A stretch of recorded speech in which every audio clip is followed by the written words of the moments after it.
অনাবাসিক 11 রাষ্ট্রদূত সোমবার প্রধান উপদেষ্টার তেজগাঁও কার্যালয়ে বৈঠক করেন। দুপুর 12টায় শুরু হয়ে এই বৈঠক চলে প্রায় আড়াই ঘন্টা। বৈঠকের শুরুতেই রাখা বক্তব্যে প্রধান উপদেষ্টা তার সরকারের দায়িত্ব গ্রহণের প্রেক্ষাপট তুলে ধরেন। জানান, তারা একটি ভঙ্গুর অর্থনীতি এবং অব্যবস্থাপনায় ভরা দেশ পেয়েছিলেন। সেই অবস্থা থেকে বাংলাদেশ অনেকটাই ঘুরে দাঁড়িয়েছে বলেও জানান ডক্টর ইউনূস। তবে গণঅভ্যুত্থানের মাধ্যমে দেশ ত্যাগে বাধ্য হওয়া সাবেক প্রধানমন্ত্রী এখনও দেশকে অস্থিতিশীল করার চেষ্টা করে যাচ্ছেন বলেও অভিযোগ করেন তিনি।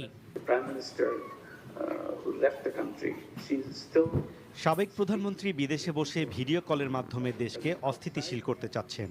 তার দলের নেতারা প্রচুর দুর্নীতির অর্থ নিয়ে গেছেন, সেগুলোই এসব মিথ্যা প্রচারণার কাজে ব্যয় করা হচ্ছে। দেশের বিভিন্ন সংকট নিরসনে তার সরকার রাজনীতিবিদদের সাথে আলোচনা করে সিদ্ধান্ত নিচ্ছেন বলে জানান প্রধান উপদেষ্টা। দেশের মানবাধিকার